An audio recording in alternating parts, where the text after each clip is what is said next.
All right, man. The Green Bay Packers, they traded for Micah Parsons. I'll put it on the screen.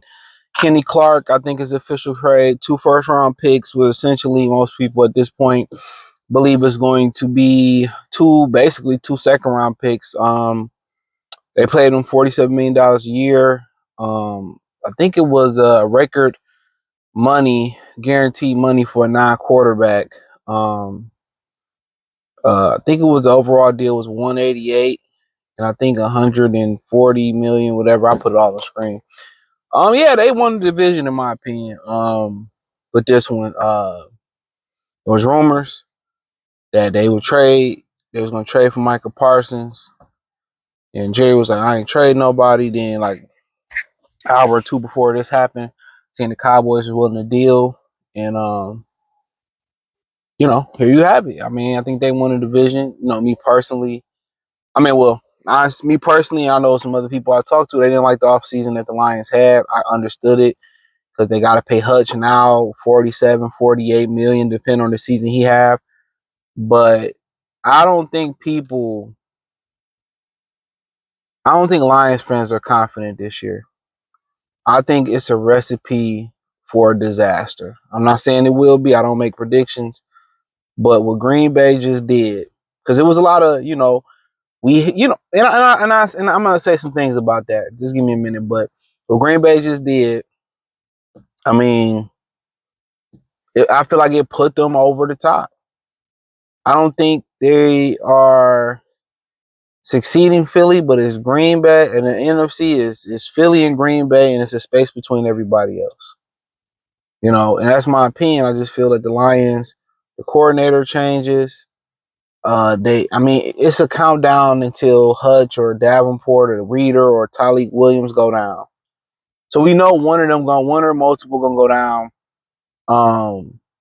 I honestly think they're Chicago. I don't know how that's gonna work. I think it's gonna be about a season and a half before Chicago really started to click.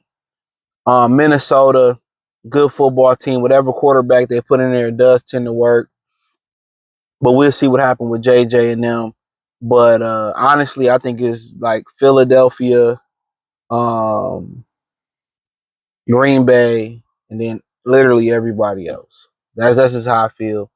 As far as Dallas moving, I think you had to move them. You invested a lot of money into Dak and CD Lamb. Also, there was some friction in the locker room with him and the podcast. Honestly, I don't think they couldn't dig themselves any more deeper. Um, you know, Maybe they should have just let CD Lamb walk. Receivers are dime a dozen. Maybe they should let Dak walk. Uh, but yeah, they got to start over. Um, uh, they didn't win with him. Probably be a while before they win without him.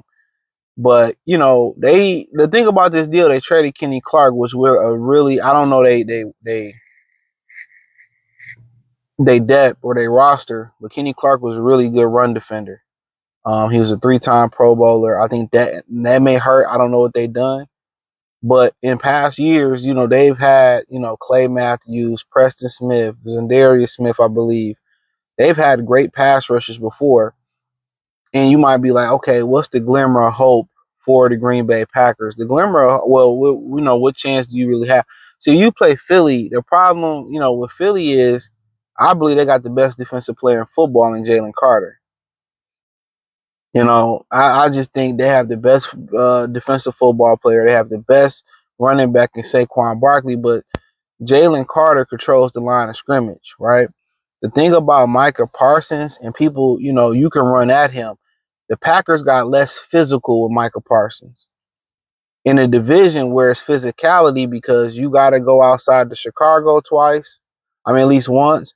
All your games in Green Bay is outside. And the other difference behind it as well, too, is Detroit is a physical football team.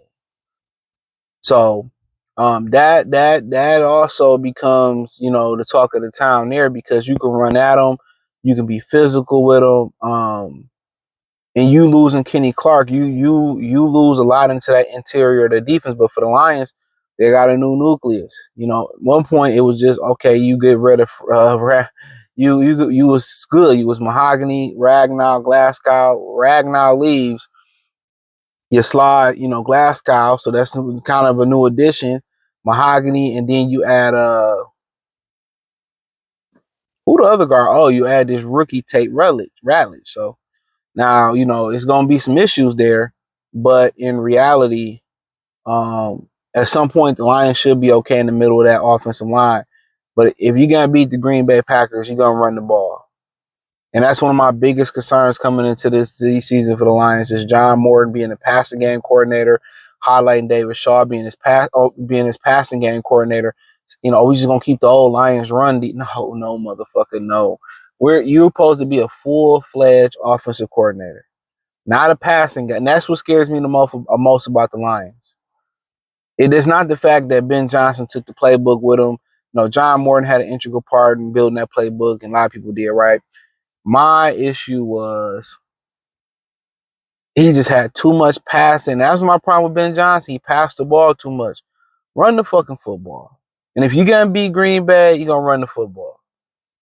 If you're going to beat Philadelphia, you're going to control the line of scrimmage. You're going to run the football. So, but yeah, I think it's Philly. Then it's a couple spaces. Then it's Green Bay. Lions in trouble. They didn't do enough. They don't have it. They too thin. And I think their roster is phenomenal everywhere else. I mean, the quarterback position, the tight end position, the offensive line is going to take some time to gel. The backs, the wide receivers. I mean, they better than Green Bay at every aspect of the ball, other than getting after that passer. But I just think Green Bay, like that move, just and Lions, they didn't want to get Trey Hendrickson. They don't get Zadarius Smith. They won't get Clowney. I just think they don't have the durability to be a championship caliber team right now. That's my biggest thing. I think the coordinators it's gonna take time. I think, the thin defensive line, and I just think the overall they don't have the durability. And why that is, they just don't. You look in the camp, you have Jackson Meeks who has a great fucking camp. You keep Dominic Lovett, and this motherfucker can't stay healthy. You be like, oh, we dropped this Ahmad Hassan guy. He can't. He got injured. He got injured. Josh Pascal injured. Anzarike injured. Aleem McNeil coming to the season injured. Don't forget, two of the people that started on your defensive line are coming off injuries. Aiden Hutchinson, Marcus Davenport coming off 2 season-ending injuries. Makai Wingo returned from injury. Will he be ready? He basically have a rookie year. Don't forget, Derek Barnes coming off injury. Kirby Joseph coming off injury. Terrion Arnold coming off injury. Like, the writing's on the wall. They injured every fucking year. Before football snap, after football snap, in between the football being snapped. Like, when are they going to say, hey, man, let's put a premium on durability? That's why I don't make predictions. I'm waiting on the Pistons. I'm more excited. I don't have the football bug yet. Watching some highlights, but I don't care if it come or don't come. I'm waiting on the Pistons. That's what I'm waiting on. I'm excited about basketball season, get my tickets. I don't trust the Lions. They hurt you even though you had no expectation. Shout out to Green Bay for doing what they supposed to do and taking a chance. But the Lions got too many questions, man. And maybe they answer those questions, man. But one thing for sure, the bag for Hutch just went up if he have a great year. But it's just they got too many injuries on one side of the ball already. It's like they want you to be broken down. They want you to be injured. It's like when will they put a premium on durability? And I get it. Like next year they supposed to be $53 million over the cap, $40 million this year. I mean, God, you can sign Zadarius Smith for a year.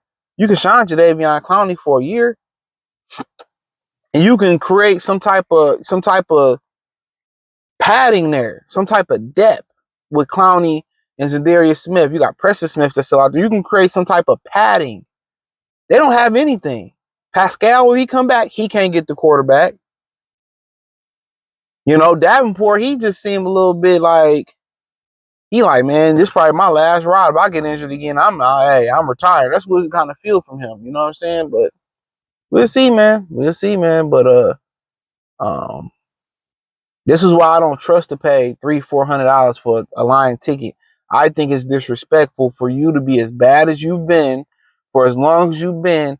And the first thing you want to do, and they do it all the time. They win 3 games in a row 10 years ago, 5 games. Now they want to shoot the ticket. I just don't respect. Like if America got to stop this. And in UK, they regulate. They don't let price gouging go up. They regulate. In America, man, they just allow them to put a shellacking on the citizens financially. They allow it. They can control rent. They can control rent. They can control property taxes, rent. They can make things where you buy a car, you don't have to register once you pay it off.